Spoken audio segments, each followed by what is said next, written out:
এই আজকে বুঝছো বসে দেখা করতে কইছে যাইতে হইব। চলে নস্তাদ চলে যাই। হ্যাঁ লতাইলে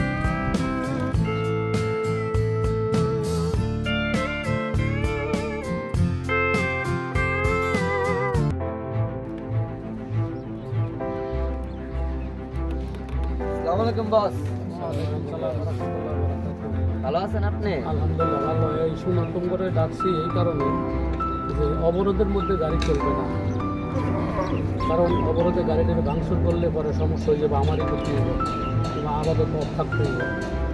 বস আপনি যদি এইভাবে বলেন তাহলে আমরা কি করে খাওয়া দাওয়া মানে খাদ্য কিনবো? আমাদের তো সেরকম কোনো ইনকামও নাই যে আমরা পরে টাকা পয়সা দিয়ে আমরা খাবার দাবার খেতে পারবো। এখন শুনুন, আমার বুদ্ধি তো লাভ হইব না, কারণ আমার গাড়ি যদি একটা নষ্ট হয় তাহলে তো আর এটা ক্ষতিপূরণ তো কেউ দিব না। এই জন্য আপাতত গাড়ি আছে, এই অবরোধের মধ্যে গাড়ি বন্ধ থাকবো। তাহলে বস একটা কাজ করেন, আমাদের কিছু টাকা দেন, আমরা কতদিন চলি অবরোধের কয়দিন? আমি টাকা কোথ থেকে দেবো? এখন গাড়ি চললে তোমাদের ইনকাম আসবে, গাড়ি না চললে তার ইনকাম হবে না। কারণ তোমরা অন্য ব্যবস্থা করো তোমাদের।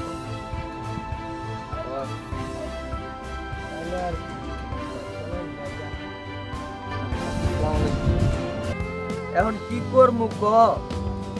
ঘরে বাজার নাই, হাতে নাই টাকা পয়সা, কেমনে চলমু, কি খামু না খামু কিচ্ছু মাথায় ঢুকতে আছে না। না খায় তো মরতার। ওইটাই তো কি করার আছে। তাহলে চলেন বাকির বাইরের কাছে যাই, এর তো গাড়ি এর লোকে কথা কয়ে দিই। তো বাকের টাইম গো বসে বিরোধী পারতি না। এখন কি করতে হইব? খাইতে হইলে তো করতে হইব, কিছু করার নেই। না খায় তার মরণ হইব। তাও ঠিক, বাকের ভাই লোকটা অবশ্য ভালো। তাহলে চল দেখি যাই। আইতে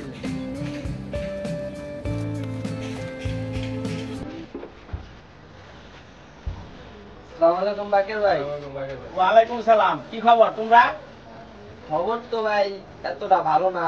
কেন, কি হয়েছে? দুর্দশা অনার আছে। তুমি তো এই হাজি সাহেবের গান চালাও। জি, এই জন্যই তো তুমি খারাপ অবস্থায় আছি যে হাজি সাহেব আমাদের গাড়িটা বেরোতে দিতে না অবরোধের কারণ। কারণ কি বের হইতে দেয় না কেন? এই যে অবরোধে বাসটা পুরাই ফেলতেছে, আমরা তো বলতে আছি যে আমরা এই গ্যাঞ্জাম দিতে নিয়ে যাবো না, আবার তাও উনি বুঝতে আছে না। উনি বলতে আছে গাড়ি তো টুকটাক চলতেছে, তোমাদের চালাইতে দেয় না কেন? তোমরা যদি গাড়ি না চালাতে খাইবা কি, চলবা কেমন? এই জন্যই তো আমাদের অবস্থা এখন খুবই খারাপ। তাই আপনার কাছে একটু সাহায্যের জন্য আসছিলাম। যদি আপনার তো বাস আছে দেখলাম একটা, তাহলে যদি বাসটা দিতেন তাহলে আমাদের অনেক উপকার হতো। গাড়ি অবশ্য আমার একটা আছে, এটা খালি করে রয়েছে। এটা চালিবার চাও নাকি? জি জি। তোমরা যে অভাবে আসো, তো অভাবে কথা শুনে তো আমার বিরাট মায়া লেগে গেল। গাড়ি না চলে তো খাইবে কি, সংসার চালাইবে কেমনি? মানে গাড়িটা নিয়ে বাইরে যেতে পারো, সমস্যা নাই, কিন্তু আমার একটা শর্ত আছে। শর্ত যদি মানো তাহলে গাড়ি আমি দিব। সব সত্যি রাজি আছে, সমস্যা নেই। বলেন আপনি কি শর্ত? শর্ত হয়েছে কিন্তু ভিড় থাকলেও তোমরা টাকার লোভে ওই লোক টাকা করে নেবেন একজন। সিটিং যদি চালাও তাহলে আমি দেবো। বিল্ডিং এ অনেক সময় দেখা যায় গাড়িতে ভিতরে আগুন দেয় বা কোনো ক্ষয়ক্ষতি করে, মানুষ যাতে দৌড়ে নামা পারে, মাঝখানে জানে একটা লোক দাঁড়িয়ে না থাকে, শুধু সিটিং পাবে, তোমরা গাড়ি চালাই দাও। যদি এটা করো তাহলে আমি চিন্তা করে দেখতে পারি। সমস্যা নেই, আমরা সিটি বাস চালাবো, কোনো টেনশন নেই। আর আবার আমার গাড়ি যদি তোমরা নেও, তোমার হাজির সাথে রাগ করবো না, হাজির সাথে রাগ করলে তো আমার সমস্যা। কিন্তু আমরা তো একই লাইনের লোক, আর হাজির সাথে যদি রাগ করে তাহলে তো ভেজাল। এটা তো কোনো সমস্যা হবো নাকি? সমস্যা না, সমস্যা হওয়ার কথা না। এমনি হাজি সাহেব অনেক ভালো লোক, তেমন কিছু বলবেন না। তাছাড়া আমরা অনেকে বলে আসছি যে আমাদের কোনো ইনকাম সোর্স নাই, তুমি হয়তো বা বুঝবে সমস্যা। আচ্ছা ঠিক আছে, তাহলে আমি গাড়ির চাবি নিয়ে আইতাছি। তোমরা তাহলে একটু সামনে দাঁড়াও, নাহলে একটা চা খাও, আমি চাবি নিয়ে আইতাছি গাড়ি। ঠিক আছে? আচ্ছা থাকো, আমি চাবিটা চলো, আমিও যাই বাসায় যা, চাবিটা নিয়ে আইতাছি। ঠিক আছে? আমি গাড়ি দিলাম না অগরে, বাকের অগরে গাড়ি দিল। আচ্ছা ঠিক আছে, বাকের লোক আমার বুঝাবো। ফলক তোর আব্বা কই কই তারি না? আমি শুনছি তোমার গাড়িতে আগুন লাগছে, আগুন লাগাই দিছে ওরা বলে। তুমি তাড়াতাড়ি তোমার বাপের খবর দাও।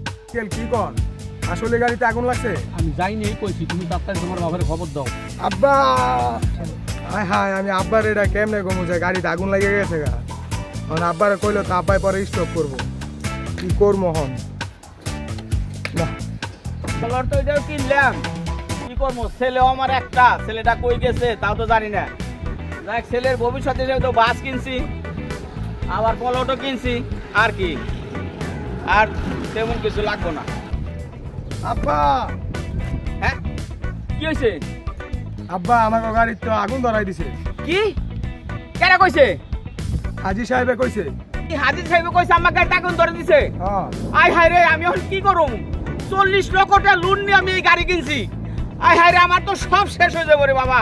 আমি এখন কি করবো? আমার মাথায় তো কিছু ধরতে আসে না। এখন আমার তো এই কিস্তির লিগে তো আমি কিস্তি দিব কোন থেকে, এই লোনের টাকা দিব কোন থেকে, সব মিলিয়ে তো আমি শেষ হয়ে যাম রে বাবা। আমার গাড়িটা পুরাই দিয়েছে। আয় হায় রে, আমি কি করবো?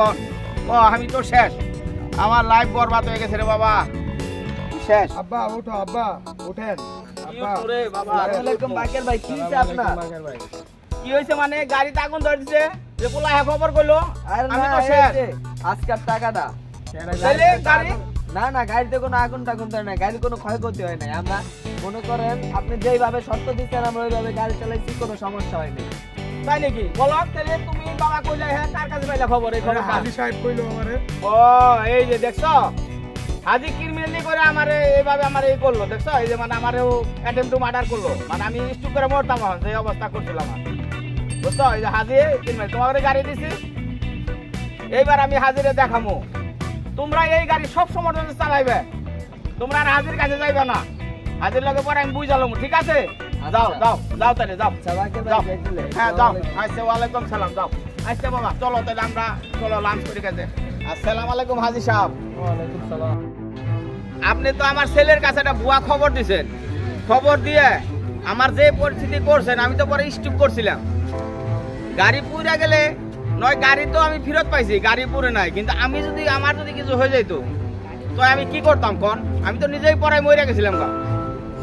গাড়ির খবর যখন পয়সা পোলাই যে আগুন ধরছে, তখন তো আমি পরে মরে গেছিলাম, আমার কাম ফুলুজ হয়ে গেছিল পরে, বুঝছেন? আচ্ছা ভাই, রাগের মাথায় একটা কথা বলছি, কারণ আপনি আমার লোকের গাড়ি দিচ্ছেন, এই জন্য আমার একটু রাগই হয়ে গেছে গা। তো ঠিক আছে, এখন থেকে আমরা দুজনে মিলে থাকি, ব্যবসা আমরা দুজনে একত্রে করবো, সমস্যা নাই।